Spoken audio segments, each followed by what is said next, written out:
حضرت ربیہ بن کعب حضور صلی اللہ علیہ وسلم کے صحابی ہیں. ان کا طریقہ کار کیا تھا کہ جب حضور صلی اللہ علیہ وسلم تہجد کے وقت اٹھتے اور حضرت ربیہ بن کعب حضور صلی اللہ علیہ وسلم کو وضو کروایا کرتے تھے. اور جب حضور نماز کے لیے آتے تو حضور کے لیے مصلی بچھایا کرتے تھے.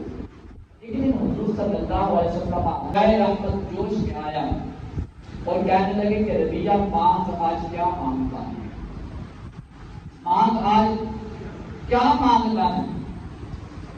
حضرت ربیہ بن کعب رضی اللہ تعالیٰ عنہ نے جو چیز مانگی تو کمال ہی کر دیا، کمال ہی کر دیا. یہ نہیں مانگا کہ یا رسول اللہ مجھے کو پیسے دے دے، مزدوری دے دے، یا رسول اللہ میرا کوئی بنگلہ وغیرہ کوٹھی وغیرہ کروا دے. یہ نہیں کہا، بلکہ کہا کہ یا رسول اللہ صلی اللہ علیہ وسلم میں جنت میں آپ کا پڑوسی بننا چاہتا ہوں،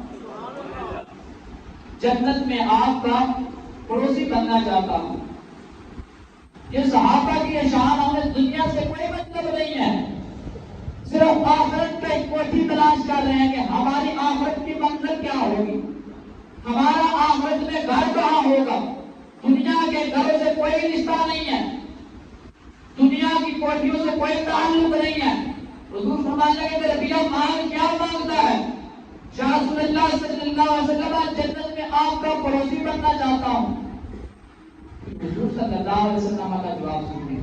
حضور نے یہ نہیں فرمایا کہ ربیہ نعرے زیادہ لگایا، یہ نہیں فرمایا.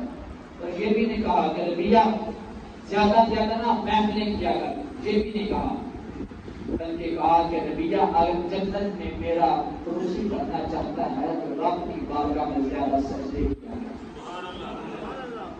رب کی بارگاہ میں زیادہ سجدے کیا کر.